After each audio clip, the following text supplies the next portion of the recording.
হজ পৃথিবীর কয় জায়গায়? এক জায়গায়। সাঈ সাফা মারওয়া পৃথিবীতে কয় জায়গায় আছে? মাকামে ইব্রাহিম পৃথিবীতে কয় জায়গায় আছে? রাউদাতুম মিন রিয়াদিল জান্নাহ, রাসূলুল্লাহ সাল্লাল্লাহু আলাইহি ওয়াসাল্লামের রাউদা পৃথিবীতে কয় জায়গায় আছে?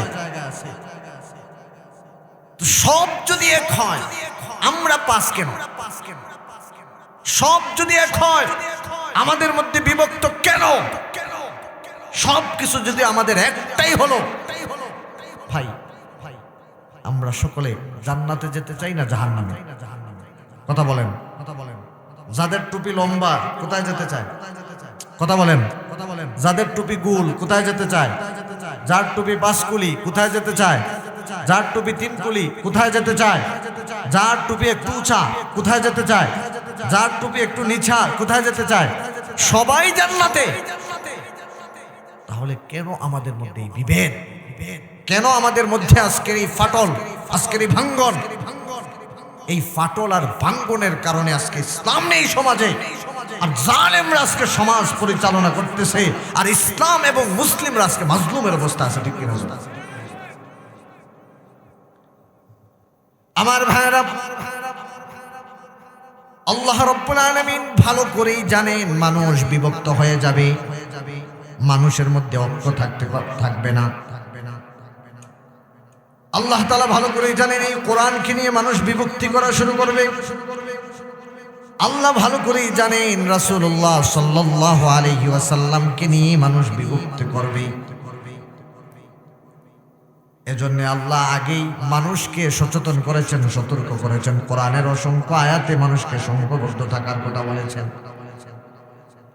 শুধু আয়াতের মধ্যে বলেন নাই, কোরআনে শুধু নাজিল করেই আল্লাহ ক্ষান্ত হন নাই, বরং প্র্যাকটিক্যালি বাস্তব নমুনায় মানুষকে প্রশিক্ষণ দিয়েছেন যাতে মানুষ ঐক্যবদ্ধ হয়ে থাকতে পারে মুসলিমরা।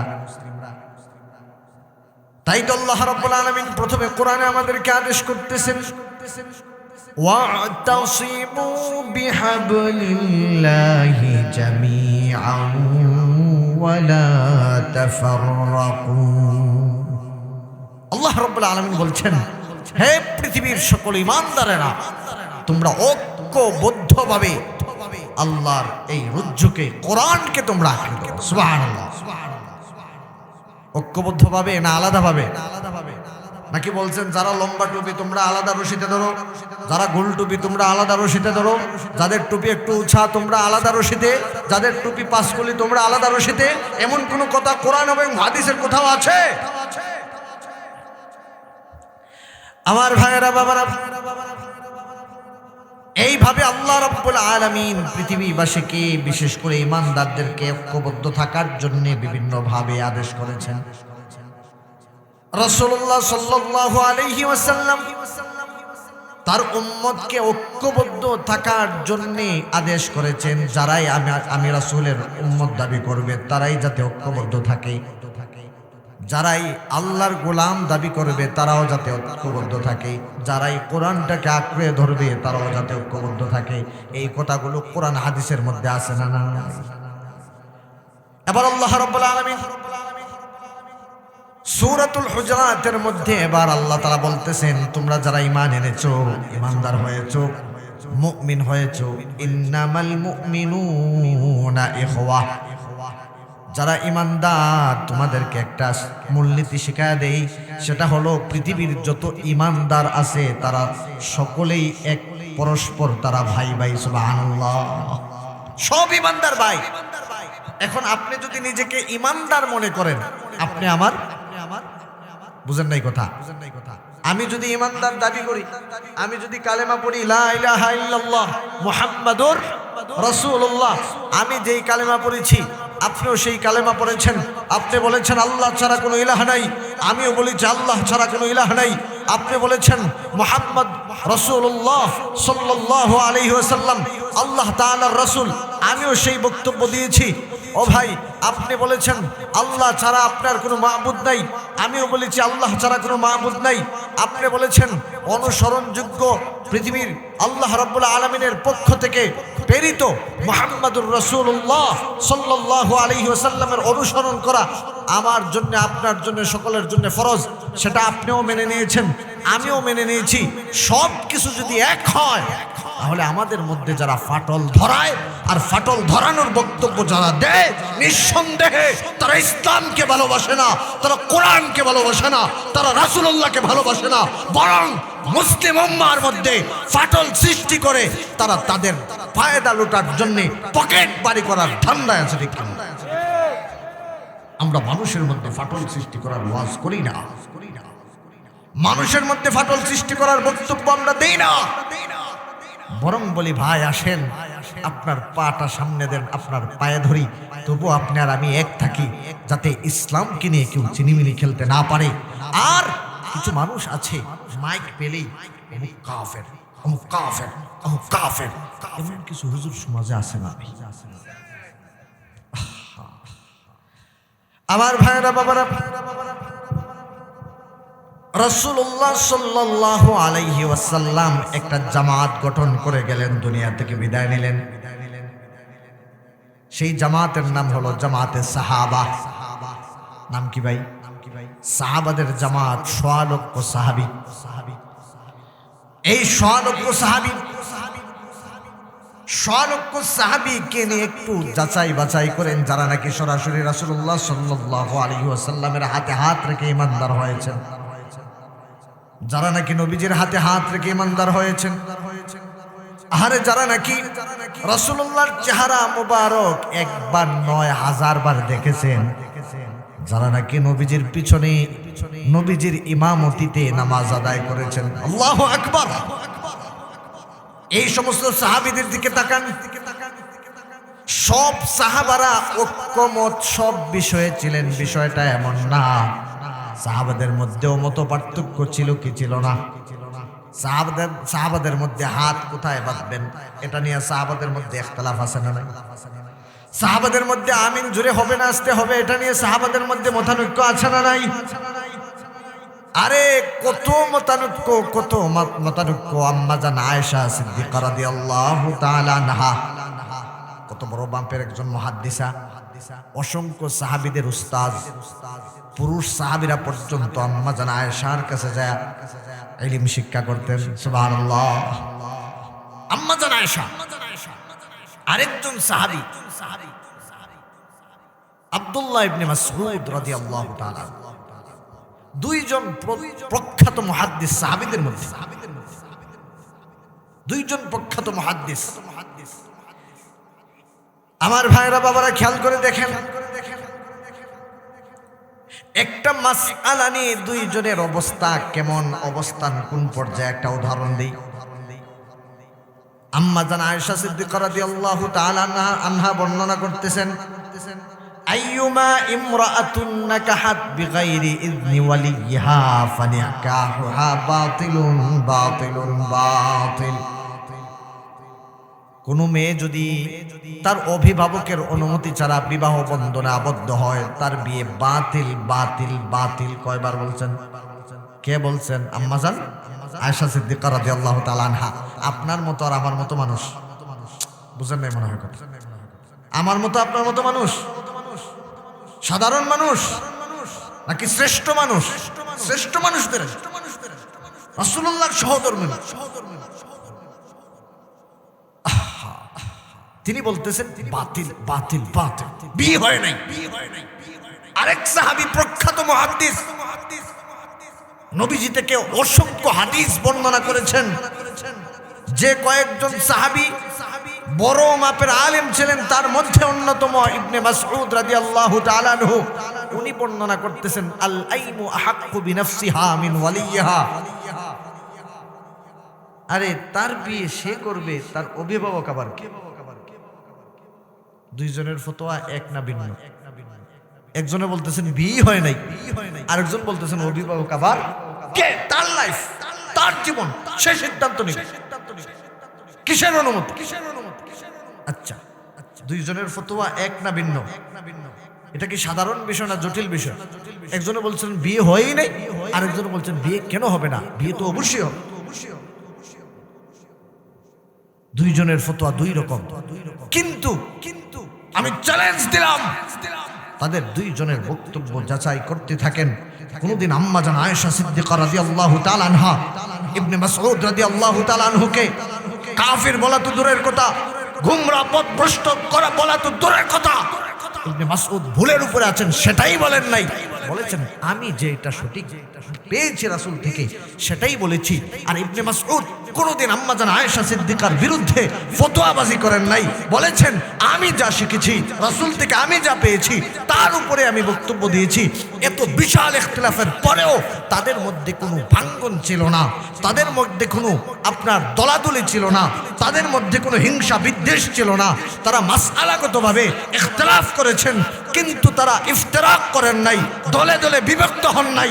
আজকে সামান্য ইখতিলাফের উপরে ভিত্তি করে যারা একদল আরেক দলকে কাফের বলে, তারা ইসলাম এবং মুসলিম উম্মার হিতাকাঙ্ক্ষী হতে পারে না, পারে না, পারে না, ঠিক কিনা? আমার ভাইরা, এজন্য আমাদের বক্তব্য যে আমরা ঐক্য চাই। কি চাই? মুসলিম উম্মার ঐক্য সুন্নত না ফরজ? কথা বলেন। আমি আগে আয়াত বলছি, কোরআনে আল্লাহ রাব্বুল আলামিন আদেশ করেছেন, আল্লাহ তাআলা যেটা আদেশ করেছেন এটা সুন্নত থাকে না ফরজ হয়ে যায়? আল্লাহ আদেশ করেছেন কোরআনে তোমরা নামাজ পড়ো। ও ভাই, নামাজ পড়া সুন্নত না ফরজ? আল্লাহ কোরআনে আদেশ করেছেন ওয়ালিল্লাহি আলান নাসি হিজ্জুল বাইতি মান ইসতাতাআ ইলাইহি সাবিলা, তোমরা হজ করো। হজ করা ফরজ না সুন্নত? আল্লাহ কোরআনে বলেছেন ইয়া আইয়ুহাল্লাযীনা আমানু কুতিবা আলাইকুমুস সিয়াম কামা কুতিবা আলাল্লাযীনা মিন ক্বাবলিকুম লাআল্লাকুম তাত্তাকুন, তোমরা সিয়াম পালন করো। ও ভাই, তোমাদের জন্য সিয়ামকে অবধারিত করা হয়েছে, সুতরাং সিয়াম তথা রোজা রাখা ফরজ না সুন্নত? ফরজ। আল্লাহ যা আদেশ করেন কি হয়ে যায়? ফরজ হয়ে যায়। আর আল্লাহ এই আয়াতে আদেশ করেছেন ওয়াতাসিমু বিহাবলিল্লাহি জামিআ ওয়ালা তাফাররাকু, তোমরা ঐক্যবদ্ধ হয়ে আল্লাহর রজ্জুকে তোমরা আঁকড়ে ধরো। আর আমরা ঐক্যবদ্ধ হওয়ার বিপরীতে কি করলাম? যেই কথাটা আল্লাহ তাআলা উল্লেখ করে বলেছিলেন ওয়ালা তাফাররাকু, বিভক্ত হয় না, আমরা আজ বিভক্ত হয়ে গেলাম। সুতরাং ঐক্যবদ্ধ জীবন যাপন সুন্নত নয়, নফল নয়, মুস্তাহাব নয়, বরং সেটা ফরজ। আর আপনি বিভেদ তৈরি করলেন, ফাটল সৃষ্টি করলেন, বিভক্ত করলেন যেই বিষয়কে কেন্দ্র করে। আপনাকেও যদি ভাই আমি জিজ্ঞেস করি ভাই এটা সুন্নত না ফরজ, আপনি সুন্নত বলেন না, বলেন মুস্তাহাব। আর মুস্তাহাব নিয়ে আপনি বিভক্ত তৈরি করে মানুষের ফরজটাকে লঙ্ঘন করিয়ে আপনি নিজে কোন রাস্তার কোন পথের প্রতীক হলেন, আর আপনার অনুসারীদেরকে কোন পথের প্রতীক বানালেন।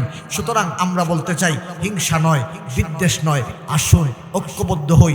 বিশ্বাস করেন আমরা যদি ঐক্যবদ্ধ হতে পারি, ইসলামকে নিয়ে চিনিমিনে খেলার মতো দুঃসাহস এই পৃথিবীতে কেউ দেখাতে পারবে না, ঠিক না? আমার ভাইরা, বাবারা, এইভাবে আল্লাহ রাব্বুল আলামিন কোরআনুল কারীমের বিভিন্ন জায়গায় আমাদেরকে ঐক্যবদ্ধ থাকার জন্য আদেশ করেছেন।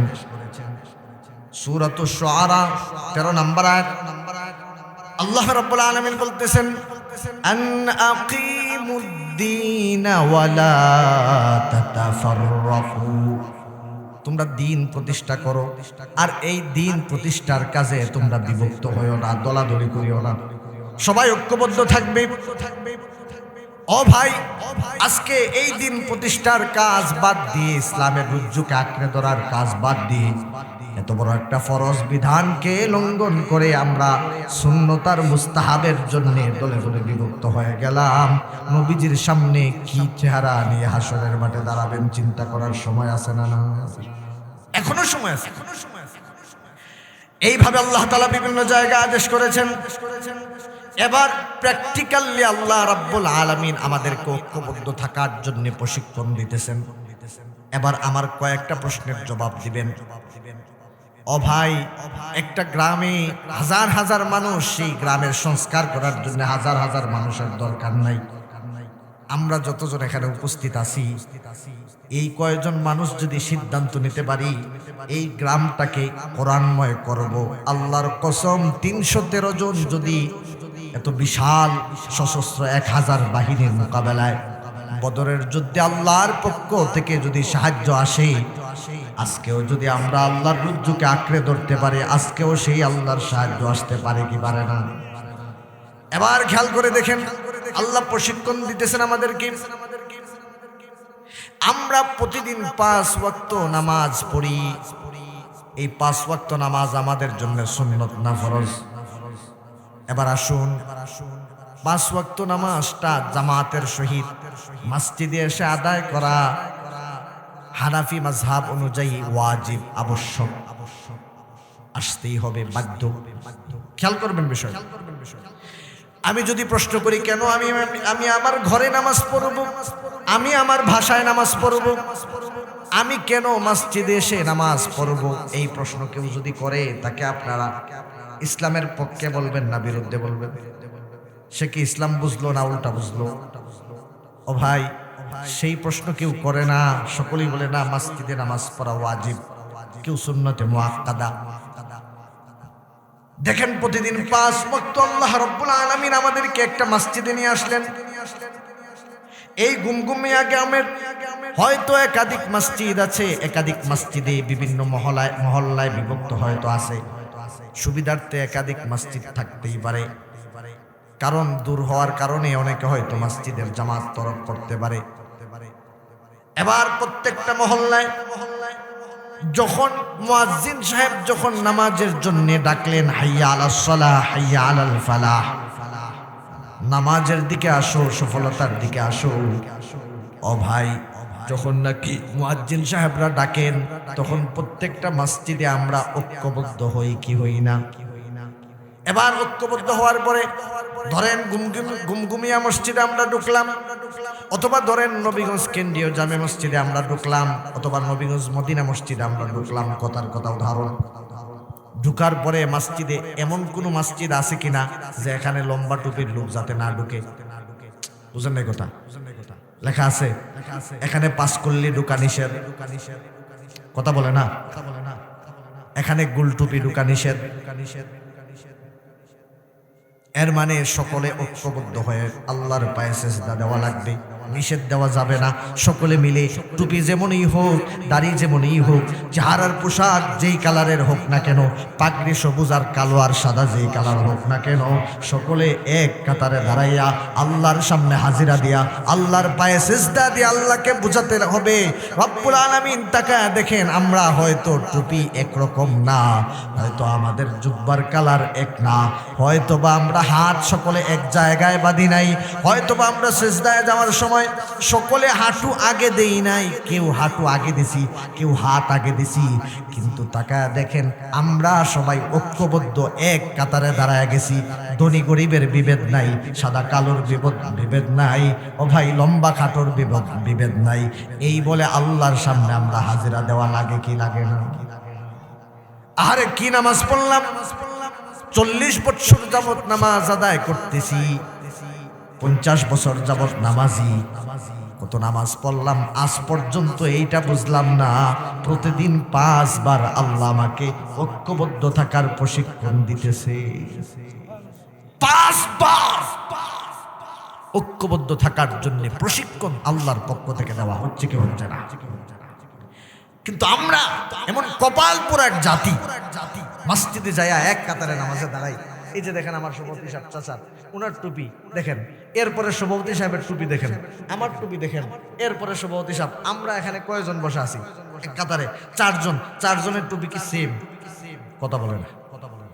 টুপির ডিজাইনে বেশ কম আছে কিনা? 4 জন কয় কাতারে আছি? কথা বলেন। এখানে যারা বসা আছেন সকলের টুপি সেম? সকলের গায়ের জামা সেম না বেশ কম আছে? কয় কাতারে আছি? এক কাতারে আছি কিনা? মসজিদে যাওয়ার পরে টুপির ব্যবধানে, আপনার পাঞ্জাবির কালার আর জুব্বার কালারের ব্যবধানে আলাদা কাতার হয় না, এক কাতারে থাকে।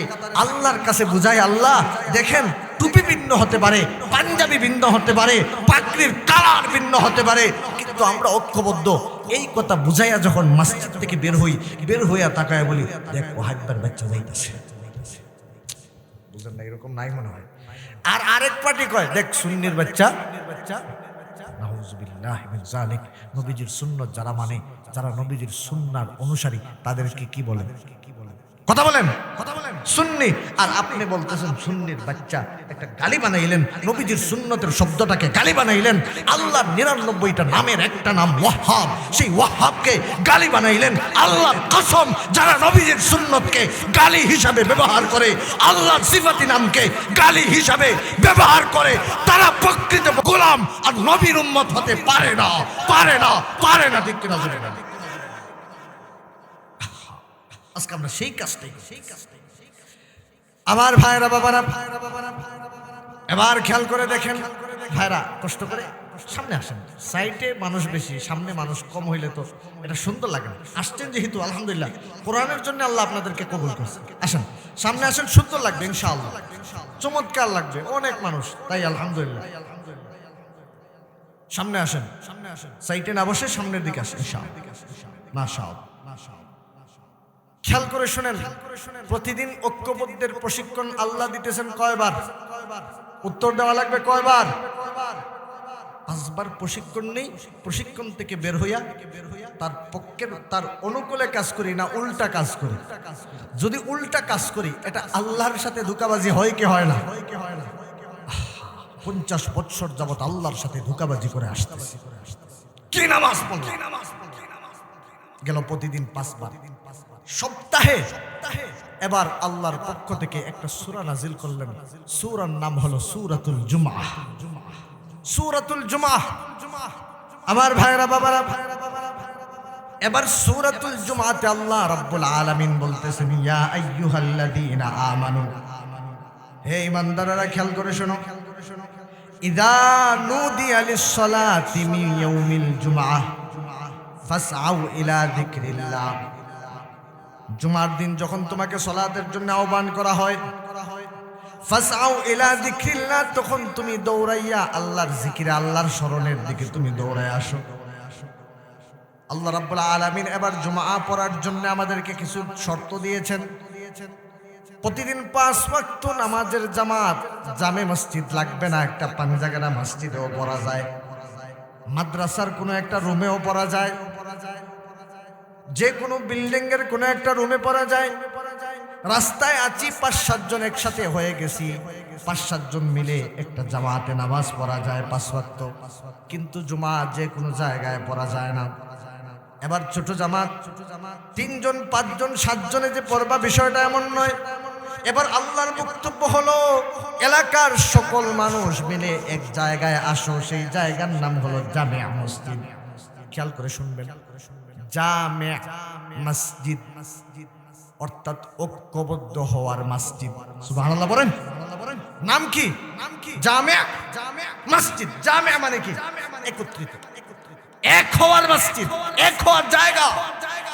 নাম গুমগুমিয়া যতটা জুমার মসজিদ আছে, প্রত্যেকটা মসজিদের শুরুতে জামিয়া শব্দ আছে না নাই?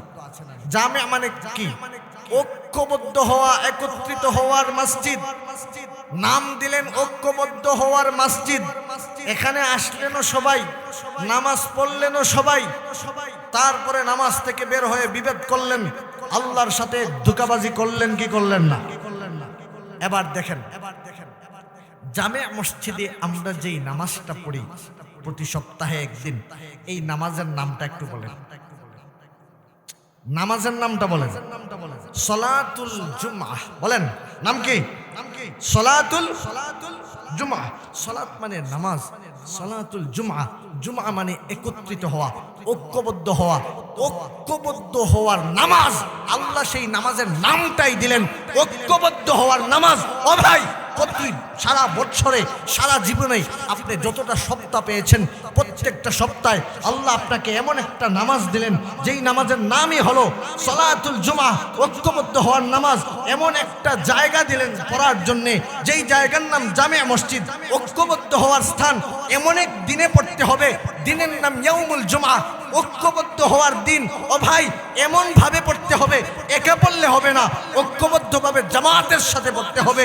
ও ভাই, আল্লাহ প্রতি সপ্তাহে আপনাকে কি প্রশিক্ষণ দিলেন? দিনের নাম দিলেন ইয়াউমুল জুমআহ, নামাজের নাম দিলেন সলাতুল জুমআহ, বক্তব্যের নাম দিলেন খুতবাতুল জুমা। আদায় করার জন্য যেই জায়গা দিলেন সেই জায়গার নাম জামে মসজিদ। যেইভাবে আদায় করতে হবে সেটা হবে জামাতের সহিত। এইভাবে আল্লাহ ঐক্যবদ্ধ হওয়ার জন্য আপনাকে প্রতি সপ্তাহে একদিন ঐক্যবদ্ধ হওয়ার দিন ঘোষণা করে ঐক্যবদ্ধ হওয়ার জায়গায় এনে ঐক্যবদ্ধভাবে কিছু কাজ করালেন। এর মাধ্যমে আল্লাহ আপনাকে আমাকে বুঝালেন এখন যেইভাবে তোমরা ঐক্যবদ্ধ আছো সেইভাবে ইসলামের প্রত্যেকটা কাজ ঐক্যবদ্ধভাবে তোমাকে করতে হবে। আমরা ঐক্যবদ্ধভাবে সেই নামাজটা যদিও পড়ি, নামাজ থেকে বের হয়ে আবার বিভেদ সৃষ্টি করি। এমন কিছু মুসল্লি আপনাদের গুমিয়া না থাকলেও বাংলাদেশের অন্যান্য জায়গায় আছে না? আমার ভাইয়েরা, বাবারা, এবার আমরা জানলাম আল্লাহ প্রত্যেকটা সপ্তাহে আরো ব্যাপকভাবে আমাদেরকে ঐক্যবদ্ধ হওয়ার প্রশিক্ষণ দিলেন। এবার আসুন প্রত্যেক বছরে আল্লাহ রাব্বুল আলামিন আমাদের জন্য দুইটা ঈদের দিন দিলেন, ঈদুল আযহা, ঈদুল ফিতর। ঈদুল আযহার জামাত আছে না নাই? গুমগুমিয়া হয় কিনা? ঈদুল ফিতরের জামাত হয় কি হয় না? এবার যদি গুমগুমিয়া গ্রামের কেউ দাঁড়ায় বলে, কথার কথা আমাদের স্যার যদি দাঁড়ায় বলেন আগামী ঈদ থেকে আমি একা একা ঈদের নামাজ পড়ব, বুঝেন নাই কথা? পড়া যাবে? ঈদের নামাজ একা একা পড়া যায়? বলে হুজুর আমি একা পড়বো না, আমি আমার ওয়াইফকে নিয়ে বাসায় পড়বো। পড়া যায়? কথা বলেন। এখন আর মসজিদ চলবে না। 5 ওয়াক্ত নামাজের জন্য পাঞ্জাগানা নামাজ মসজিদে পড়বেন, সমস্যা নাই। ঐক্যবদ্ধ হয়ে জামাতের সহিত প্রতিদিন 5 ওয়াক্ত পড়বেন, সমস্যা নাই। জুমার দিনে যে কোনো জায়গায় চলবে না, যাবে মসজিদে আসতে হবে। এবার দুইটা ঈদ দিলেন, ওই ঈদটাও একা একা পড়লে চলবে না। আপনার বাড়ির উঠানে বাইবাতি জানিয়ে পড়বেন, সেটাও চলবে না। আপনাকে ঈদগাহে আসতে হবে। এলাকার সকল মুসল্লি মিলে আপনাকে ঈদের জামাতের জন্য ঈদের জামাত আপনাকে আদায় করা লাগবে। আমার ভাইরা, বাবারা, এই ঈদের জামাতটা আল্লাহ রাব্বুল আলামিন আপনার আমার এলাকায় জুমার জামাতে মানুষ বেশি হয় না, ঈদের জামাতে বেশি। ঈদের জামাতে আরো বেশি, আরো ব্যাপক। আল্লাহ আবার শিখালেন, তোমাকে প্রতিদিন 5 বার তো শিখাইলাম, বুঝো নাই? প্রতি সপ্তাহে আরেকবার বুঝাইলাম, তবুও বুঝো নাই। এবার বছরে স্পেশাল 2টা দিন ঘোষণা করলাম। আবার ওই দিনে আবার তোমাকে মাঠে আনলাম। ঘরের ভিতরে মসজিদে মনে হয় বুঝো নাই। আসো মাঠে আসো, ঈদগাহে আসো। এসে দেখো তোমরা সবাই এক। দেখো তোমার টুপি যে কোনো কালারের হোক, আরেকজনের টুপি অন্য কালার হতে পারে। দেখো তুমি যেখানেই হাত বাঁধো না কেন, আরেকজন অন্য জায়গায় হাত বাঁধতে পারে। সকলে একসাথে আসতে হবে, এক খতিবের খুতবা শুনতে হবে, এক খতিবের পিছনে ঈদের জামাত পড়তে হবে। ঐক্যবদ্ধভাবে ঈদের জামাত আদায় করা লাগবে। বছরে 2 বার আল্লাহ আবার আপনাকে আমাকে প্রশিক্ষণ দিলেন আর বুঝালেন, গুমিয়ার মুসলমান, এইভাবে তোমরা ঐক্যবদ্ধ থাকতে হবে। ঈদের জামাতে যায় বছরের পর বছর। কত মুরব্বী চাচা আছেন 50 বছর যাবত এই গুমগুমিয়া গ্রামে ঈদুল ফিতরের জামাত পড়ে, ঈদুল আজহার জামাত পড়ে, কিন্তু জামাতে যায়া আল্লাহকে বুঝায়, ঈদগাহে ঈদের দিনে যায় আল্লাহকে বুঝায়। আল্লাহ তাকায় দেখেন আমরা গুমগুমিয়ার যতজন আছে আমরা সবাই এক। দেখেন এক মাঠে আইসা পড়ছি, দেখেন এক কাতারে দাঁড়ায় গেছি, দেখেন আমরা একজন আরেকজনের সাথে বুক মিলাইতেছি, দেখেন একজন আরেকজনের সাথে আমরা হাত মিলাইতেছি। আল্লাহকে বুঝাইলাম, আল্লাহ আমরা ঐক্যবদ্ধ হয়ে গেছি। আর ঈদগাহ থেকে বের হয়ে বলি ওইটা সুন্নি, ওইটা ওহাবি। ও ভাই, ওরা এই কাজগুলা যারা করে তারা আল্লাহর সাথে বেঈমানি করে, ধোঁকাবাজি করে, বাটপারি করে। গেল ওইটা। ইসলামের 5টা স্তম্ভের আরেকটা স্তম্ভের নাম হজ। নাম কি? হজ আমরা কোথায় করবো? ইংল্যান্ডে। কথা বলেন। আমেরিকার ওয়াশিংটনে, ভারতের দিল্লিতে, বাংলাদেশের ঢাকায়, বাইতুল মুকাররমে, কোন জায়গায়? হজ করার জন্য মক্কায় যাওয়া লাগবে কি লাগবে না? খেয়াল করে শুনেন। এখন বাংলাদেশের যারা মুসলমান তারা মক্কায় যাওয়া লাগবে না। তুরস্কের যারা মুসলমান তারা মক্কায় যাওয়া লাগবে না। এইভাবে কোনো রেস্ট্রিকশন হজের বেলায় আছে? হজ করতে হলে পৃথিবীর যে কোনো প্রান্তে থাকুক তাকে হজ করতে হলে যেতে হবে কোথায়? সকলের ঠিকানা এক না ভিন্ন? আমার ভাইয়েরা, বাবারা, এবার আল্লাহ রাব্বুল আলামিন প্রশিক্ষণ দিতে দিতে প্রতিদিন 5 বার প্রশিক্ষণ দিলেন। সপ্তাহে একদিন সারা দিন ইয়াউমুল জুমআ ঐক্যবদ্ধ হওয়ার দিন ঘোষণা করে প্রশিক্ষণ দিলেন। প্রত্যেকের নিজ নিজ এলাকায় বৎসরে 2 বার ঈদের জামাতের নামে প্রশিক্ষণ দিলেন ঐক্যবদ্ধ হওয়ার। এবার আল্লাহ রাব্বুল আলামিন এমন একটা বিধান দিলেন, তাও আবার ফরজ করে দিলেন, সুন্নত আর ওয়াজিব করেন নাই। ওয়ালিল্লাহি আলান নাসি হিজ্জুল বাইতি মান ইসতাতাআ ইলাইহি সাবিলা। যাদের নাকি সেই পর্যন্ত পৌঁছার সামর্থ্য হয়ে গেছে তারা যাতে আল্লাহর ঘরের তাওয়াফ করে, আল্লাহর ঘরের হজ করে। এবার সকলের জন্য হজকে ফরজ করলেন সামর্থ্যবানদের। এবার বাংলাদেশের যত সামর্থ্যবান ব্যক্তি এই বছর 2025 সালে হজ করবে তারাও মক্কায়। পাকিস্তানের যত মুসলমান হজ করবে তারাও যেতে হবে মক্কায়। ইন্ডিয়ার যতজন মুসলমান হজ করবে তারাও মক্কায়। পশ্চিমা বিশ্ব থেকে যতজন হজ করতে হবে তাদেরও মক্কায়। পৃথিবীর উত্তর সাইড থেকে যারা হজ করবে তারাও মক্কায়। দক্ষিণ সাইডের লোকজন যারা তারা যদি হজ করে তারাও মক্কায়। ও ভাই, সারা পৃথিবীর সকল মুসলমানকে আল্লাহ রাব্বুল আলামিন একটা শহরের ভিতরে নিয়ে ঢুকাইলেন, তাও সারা বছরের বিভিন্ন মাসে না। যে শাওয়াল মাসে বাংলাদেশিরা হজ করবে, তারপরে জিলহজ মাসে অমুক দেশের লোকজন, শাবান মাসে অমুক দেশের লোকজন, রজব মাসে অমুক দেশের লোকজন, এইভাবে বাঘ আছে না একসাথে। একই তারিখে একই মাসে সবাইকে খানায় কাবায় হাজিরা দিতে হবে। সবাইকে সারা বিশ্ব থেকে বলতে হবে লাব্বাইক আল্লাহুম্মা লাব্বাইক, লাব্বাইক লা শারীকা লাক লাব্বাইক, ইন্নাল হামদা ওয়ান নি'মাতা লাকা ওয়াল মুলক লা শারীকা লাক। ও ভাই, যতজন হাজি হজ করে প্রত্যেকের মুখ থেকে এই কথা বের হয় কি হয় না? সকলে হজ করে এক জায়গায়।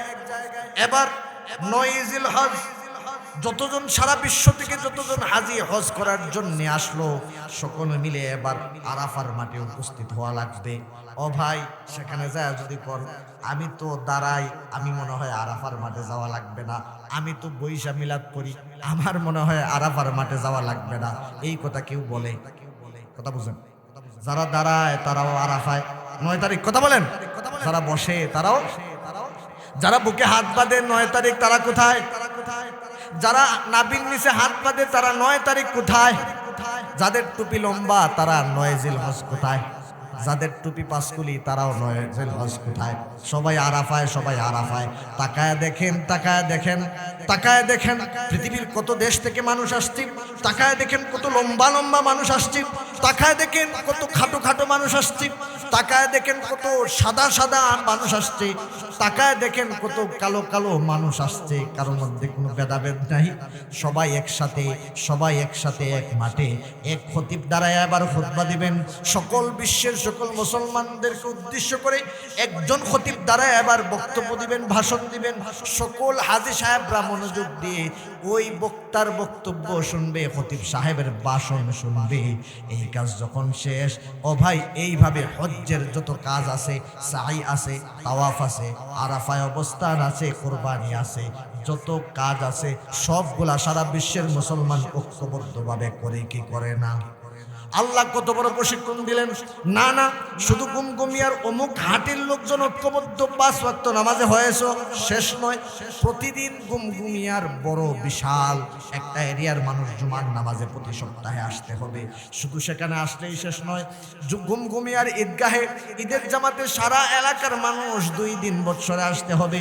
সেখানে আসেও শেষ, সেখানে আসার পরেও শেষ হয় নাই, তোমাদেরকে আরো ঐক্যবদ্ধ হওয়া লাগবে। শুধু গুমগুমিয়ার মানুষ ঐক্যবদ্ধ হলে চলবে না, শুধু নদীগঞ্জের মানুষ ঐক্যবদ্ধ হলে চলবে না, শুধু বাংলাদেশের মানুষ ঐক্যবদ্ধ হলে চলবে না।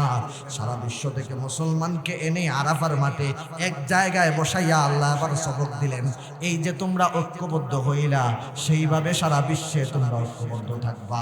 আল্লাহর কসম, আল্লাহর কসম, আল্লাহর কসম, 1000 বার কসম নিয়ে বলতে পারি, আরাফার মাঠে যেইভাবে সারা বিশ্বের মুসলমানরা ঐক্যবদ্ধ হয়, এইভাবে যদি আমরা এক হতে পারতাম, ফিলিস্তিনে আজকে আমার মুসলিম ভাইয়ের রক্ত ঝরত না, ঠিক কিনা? বিভেদ আর বিভেদ, যারা আমরা বিভেদ তৈরি করছি তারা আল্লাহর সাথে ধোঁকাবাজি করতেছি, এতে কোনো সন্দেহ। আমার ভাইরা বাবারা, সুতরাং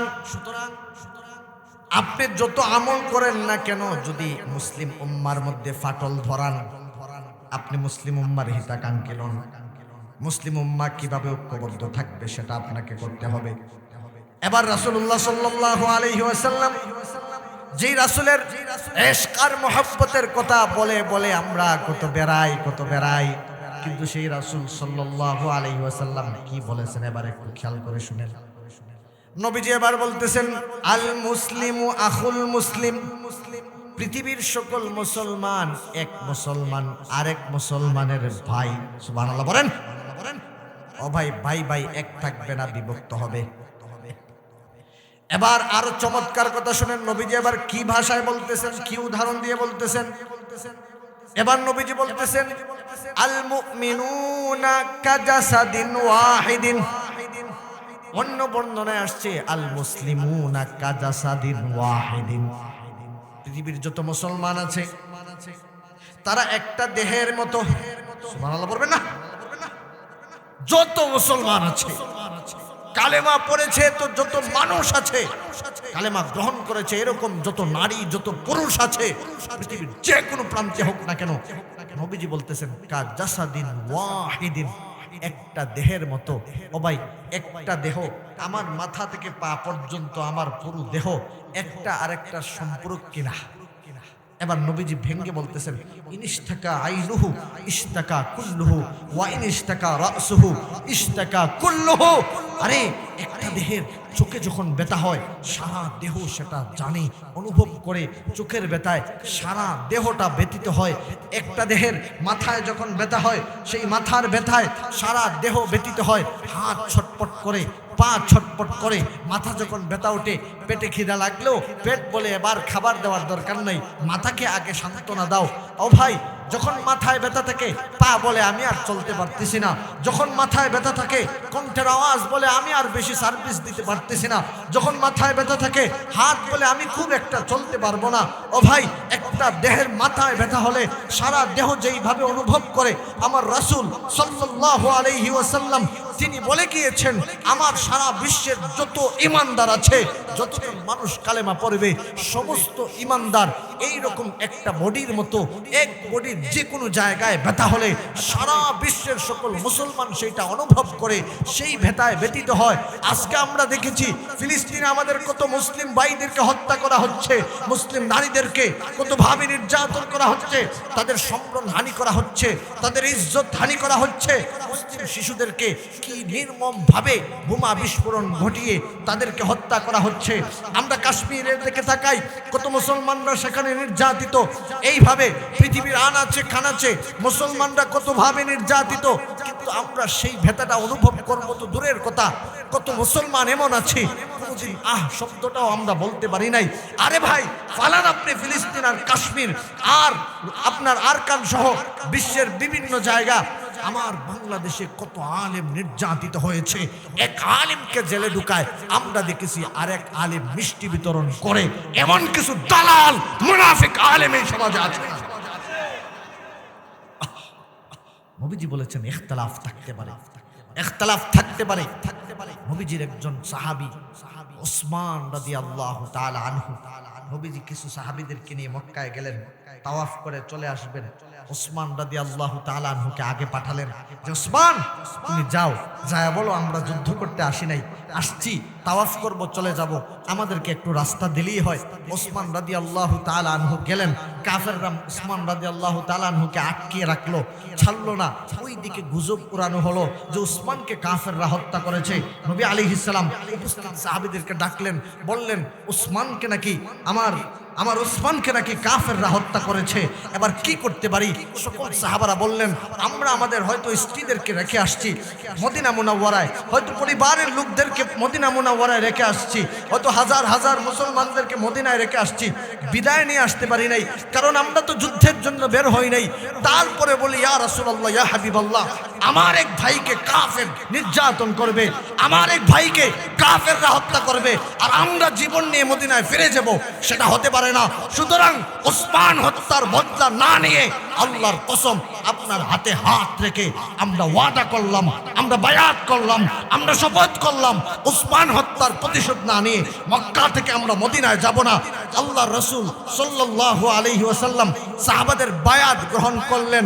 ও ভাই, আল্লাহ রাব্বুল আলামিন সাহাবাদের এই বায়াত, এই শপথ, এই প্রতিজ্ঞাকে এমন ভাবে কবুল করেছেন, আল্লাহ আয়াত নাজিল করে বলতেছেন লাকাদ রাদিয়াল্লাহ, আল্লাহ তাদের উপর সন্তুষ্ট হয়েছেন। শুধু তাই বলেন নাই, বলছেন ইয়াদুল্লাহি ফাওকা আইদিহিম।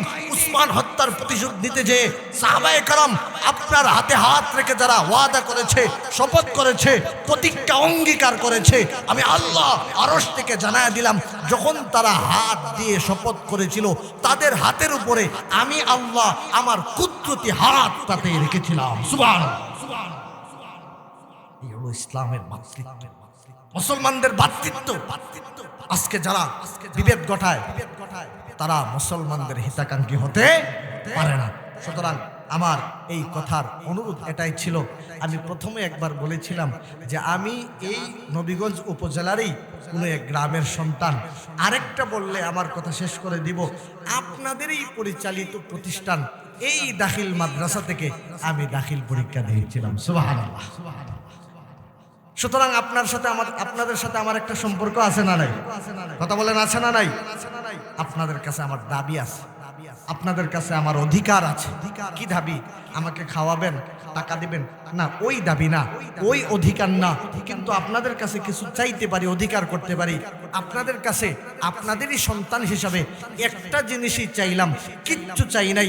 ও গুমগুমিয়ার মানুষ, পার্শ্ববর্তী পাঞ্জারাই সহ আশপাশের গ্রামের মুসলমান ভাইরা, আপনি যদি লা ইলাহা ইল্লাল্লাহ মুহাম্মাদুর রাসূলুল্লাহ সাল্লাল্লাহু আলাইহি ওয়াসাল্লাম, আপনি তো সেটাই পড়েছেন, আমিও তো সেটাই পড়েছি, তো সামান্য মতো পার্থক্য থাকতে পারে, হাত বাঁধা নিয়ে, দাঁড়ানো আর বসা নিয়ে, এই দু একটা ছোটখাটো মত পার্থক্যের কারণে আপনি আমাকে দুশ্মন বানায়েন না, আমিও যাতে আপনাকে দুশ্মন না বানাই। ও ভাই, টুপির কালারের কারণে আপনি আমাকে দুশ্মন বানায়েন না, আমিও যাতে আপনাকে দুশ্মন না বানাই।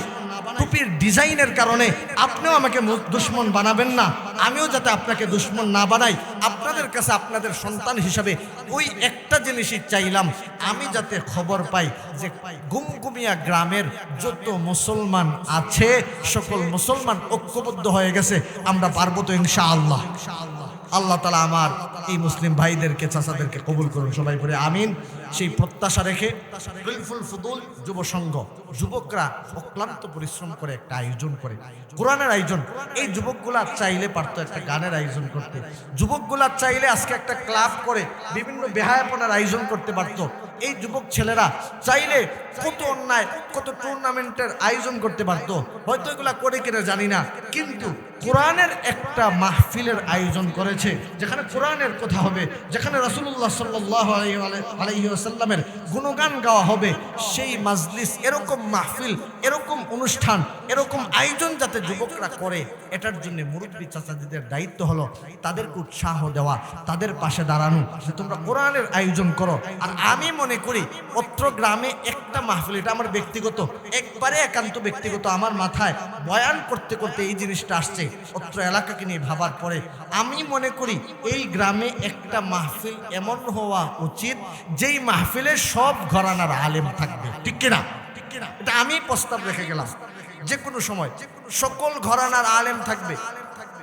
কওমি জানি না, আলিয়া জানি না, সুন্নি জানি না, আপনার জামাতে ইসলাম জানি না, সকল ঘরানার আলেম যাতে থাকে, এরকম একটা মাহফিল গুমগুমিয়া গ্রামে হোক, সেই প্রত্যাশা রেখে আপনাদের কাছে সেই দাবি রেখে আমার কথা শেষ করছি। আসসালামু আলাইকুম ওয়া রাহমাতুল্লাহি ওয়া বারাকাতুহু।